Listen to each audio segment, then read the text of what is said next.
शिव गुरु बस गए ना छोटे छोटे पहाड़िया पे, काशी बीच सहरिया में ना।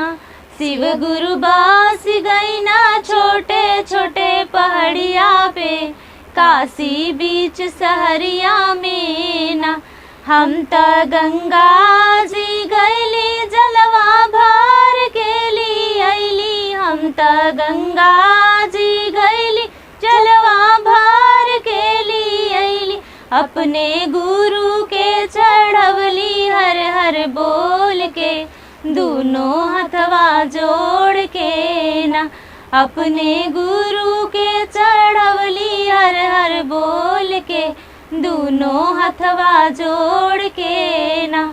शिव गुरु बस गई ना छोटे छोटे पहाड़िया पे, काशी बीच सहरिया में ना।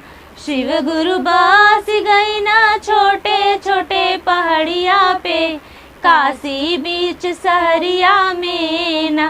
हम त मलिया घरवा गईली फुलवा कीन के लिए अली, हम त मलिया घरवा गईली फुलवा कीन के लिए अली।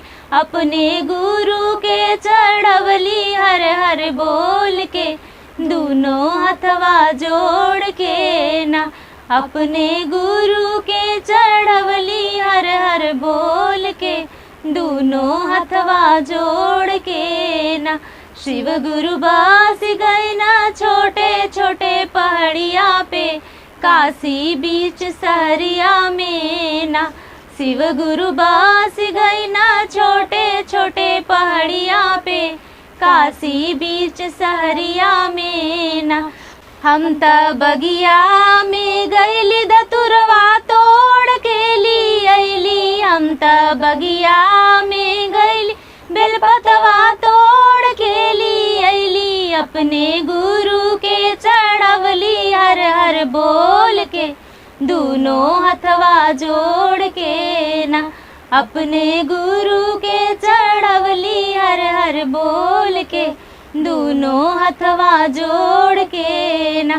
अपने गुरु के चढ़वली हर हर बोल के, दोनों हथवा जोड़ के ना। शिव गुरु बस गई ना छोटे छोटे पहाड़िया पे, काशी बीच सहरिया में ना। शिव गुरु बस गई ना छोटे छोटे पहाड़िया पे, काशी बीच सहरिया में ना।